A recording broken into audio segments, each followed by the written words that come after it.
No vídeo de hoje, já que é segunda-feira, nós vamos ter o quadro que vem por aí, onde a gente trabalha os indicadores que vão ser divulgados no decorrer da semana, do Brasil e também alguma coisa do mundo. E sobre o dia de hoje, eu faço questão de comentar algumas coisas a respeito do PL, Projeto de Lei 2630, que diz que é contra as fake news, mas tem muita coisa escondida nele. Espero que não seja aprovado e esse tema eu vou centrar na análise da segunda-feira.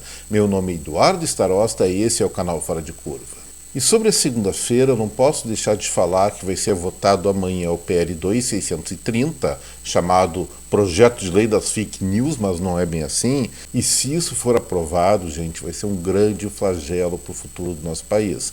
Então, eu não costumo fazer citações nos vídeos que eu faço, mas hoje eu vou fazer de um sujeito chamado François-Marie Arouet, que viveu na França entre 1694 e 1778.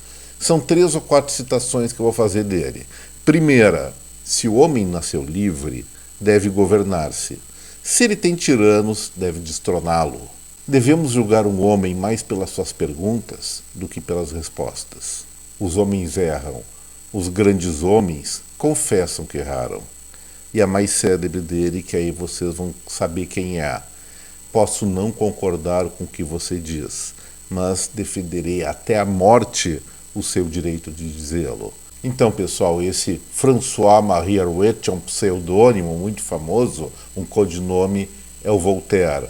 Voltaire que realmente criou grande parte dos principais postulados utilizados por todas as reais democracias do mundo e que hoje estão sendo relegados, não sei se é um segundo plano ou completamente esquecidas. Mas o que eu quero falar sobre o PL 2630, chamado das fake news, que vai ser votado na próxima quarta-feira, dia 3 de maio de 2023. Guardem essa data, porque ela pode, no futuro, ser referência de um dos mais tristes episódios da história do Brasil, ou então pode vir a ser comemorada no futuro como exatamente um processo de libertação, de consagração da democracia e da liberdade de expressão no Brasil. Por que eu estou falando isso? O projeto de lei 2630, conhecido atualmente como PL das fake news, na verdade, eventualmente pode cancelar algumas mentiras. Mas o grande risco dele, gente, é que também ele vai perseguir o que eu chamo de verdades inconvenientes. Ele parte de uma ideia de censura para exatamente cancelar as pessoas que dizem o que o status quo, do que o poder, o establishment, como falam, não quer ouvir ou que não quer que seja divulgado. Sobre mentiras, a lei brasileira é razoavelmente clara no sentido de definir e penalizar o que é injúria, calúnia e difamação. Mas as verdades que vierem eventualmente a desagradar os censores de plantão que vão julgar o que é e o que não é fake news, serão simplesmente barradas com o autor eliminado das redes sociais, que não dá para negar, é o principal veículo de informação e debate do Brasil e do mundo na atualidade. Não deixando de lembrar também que, pelo texto desse PL, com os jabutis incluídos, esse projeto de lei vai privilegiar o oligopólio das atuais redes de comunicação. Essas grandes redes de canais abertos, grandes jornais ainda em papel, não preciso dizer os nomes, que realmente estão em plena decadência em termos de aderência de público. As vendas de jornais estão caindo cada vez mais no papel, como eu já disse, e a audiência da televisão aberta também está ficando quase que inviável. Essas redes de comunicação elas vão receber grana, dinheiro, por conta desse projeto de lei, como uma espécie de compensação? Acho que não merecem. Elas mentem, distorcem muitas vezes, não são todas as vezes, mas nós podemos pegar muitas fake news dessas redes, desses jornais, e simplesmente por não estarem ocorrendo, não estarem divulgando prioritariamente isso nas redes sociais, elas vão estar imunes a essa, talvez, tomara que não, futura lei. Enfim, gente, caso esse projeto de lei 2630 for aprovado, isso aí vai marcar o fim do Estado democrático no Brasil. Já não vamos ter mais a liberdade de expressão, mesmo que falemos besteira. É nosso direito fazer besteira e eventualmente pagarmos por isso de acordo com a lei vigente no país. Lembrando, injúria, difamação e calúnia. E ainda por finalizar, eu falei do Estado democrático. Por que eu não falei do Estado democrático de direito? Porque, lamentavelmente, e nós somos forçados a admitir isso, o Estado de Direito aqui no Brasil já deixou de existir. Um país que encarcera pessoas por opiniões e desrespeitando o chamado processo legal, o devido processo legal, pode realmente se definir como um Estado de Direito? E para finalizar essa questão, eu vou homenagear algumas pessoas que atualmente estão encarceradas sem ter razão jurídica para isso, segundo vários juristas. Começando pelo próprio ex-ministro da Justiça, Anderson Torres. Cito também o cacique Sererê, Milton Baldinho, empresário, o pastor Fabiano Oliveira, Armandinho Fontoura, que é um vereador, não sei se ele está preso ainda lá de Vitória, Jackson Rangel, um radialista lá do Espírito Santo também, além de alguns deputados estaduais daquele mesmo estado, como o Capitão Assunção e o Carlos Von. Ou seja, tem gente sim presa por crime de opinião, ou se não for por crime de opinião, sem o devido processo legal. Não passaram nem pela primeira instância, foi a ordem do Supremo. E o Supremo só pode julgar ou em última instância, pela Constituição brasileira, ou crimes de parlamentares, governantes, até ministros. Ex-ministros não entram. Então, pessoal, nós estamos vivendo uma vergonha e se esse projeto de lei for realmente aprovado, essa vergonha vai ficar ainda mais escancarada e podemos esquecer, pelo menos por muito tempo, a liberdade de expressão real aqui no nosso Brasil. E agora, começando o nosso quadro que vem por aí, na terça-feira, amanhã, vai ser divulgado o índice de preços ao consumidor da zona do euro, lá na Europa. A expectativa dos analistas de lá é que a inflação de abril feche em 0,9%. Se isso acontecer, e nós vamos tratar mais adiante desse assunto, é praticamente certo que os juros por lá do mercado europeu, da União Europeia, subam mais um pouquinho. E é importante termos sempre presente, acompanharmos a inflação da União Europeia, porque lá está concentrado dos 3 principais mercados globais e influencia, sim, as atividades econômicas aqui do Brasil. E também na terça-feira, mas aqui no Brasil, vai ser divulgado o PMI de abril. O PMI, para quem não se lembra, é o índice de atividade dos gerentes de compra, no caso vai sair o dado da indústria. Quando esse índice está acima de 50, há otimismo no mercado. Quando está abaixo de 50, a situação é um pouco mais pessimista, ou pessimista, vamos falar bem claro.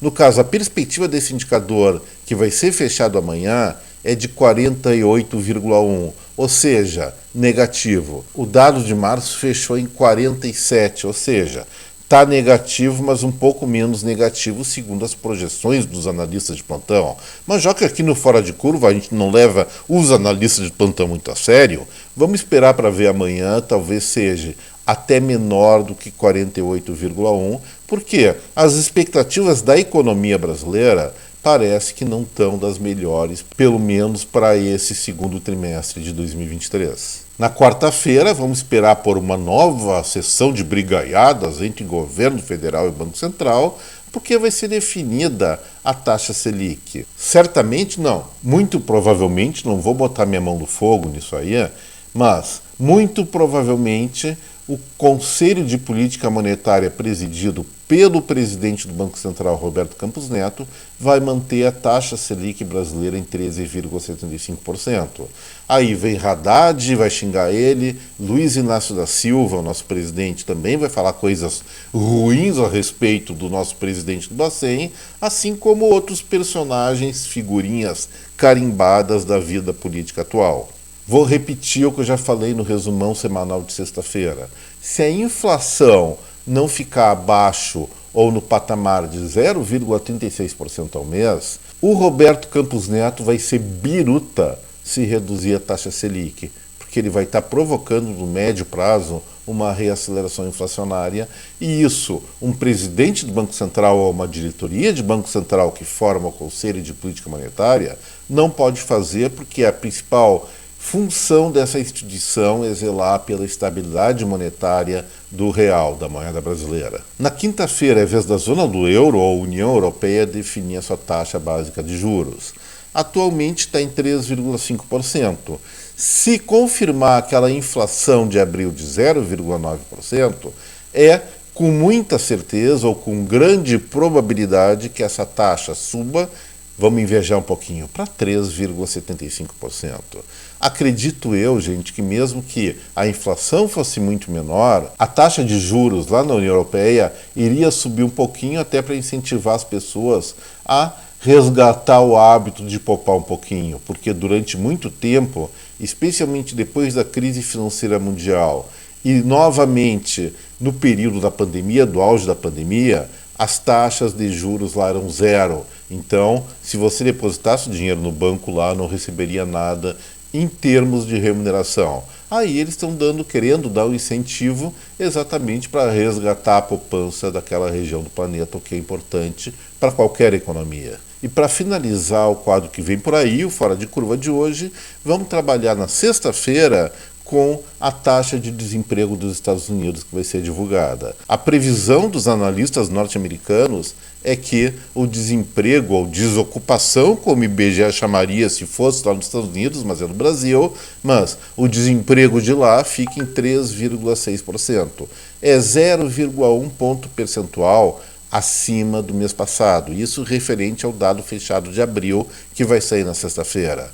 Gente, se ficar nesse patamar, está muito bom, porque estão fazendo grandes alardes a respeito da alta das solicitações de seguro-desemprego lá nos Estados Unidos, o que eu não achava muito significativo, e esse dado vai confirmar que a empregabilidade nos Estados Unidos, mesmo que suba esse 0,1 ponto percentual, que eu não sei se vai subir, talvez nem suba isso, simplesmente significa que a situação econômica ou a empregabilidade naquele país está estável. O que eu vou dizer é muito bom para eles e também é muito bom para o mundo, especialmente para o Brasil, porque a maior economia do mundo estável, talvez não esteja crescendo tanto como seria bom que crescesse, mas pelo menos estando num ponto de estabilidade, representa oportunidades de negócios para o Brasil lá na América do Norte. E antes de encerrar o Fora de Curva mesmo, eu peço, não esqueçam seu like, também o compartilhamento e a inscrição no canal para quem não é inscrito. Eu queria fazer um último comentário. Os partidos políticos e os políticos dos partidos políticos já estão muito atentos às campanhas eleitorais para prefeituras que vão ocorrer no ano que vem. E aí já estão articulando as chapas de prefeitos, seus vices, vereadores, fazendo articulações para ver quem vai ser o secretário, caso eleito for, programas de partido, todas aquelas coisas. Eu vou dizer o seguinte, não sei se é interessante nessa eleição municipal ou na próxima eleição federal, quem colocar na sua chapa como vice-prefeito ou futuramente vice-governadora ou vice-presidente, a capivara Filó provavelmente vai ganhar a eleição. Como essa bichinha aí está sensibilizando os brasileiros. Os assuntos sobre a Filó superam, inclusive, os debates a respeito do que vai acontecer na próxima quarta-feira, no dia 3 de maio, se o Brasil vai ser um país onde vai vigorar a censura ou a liberdade de expressão. Pode isso? Aqui no nosso Brasil pode, e assim eu me despeço de cada um de vocês, desejando uma excelente semana, que vai começar na terça-feira. Então aproveitem bem esse restinho de segunda, além de deixar um forte abraço, o meu até breve. Tchau, gente.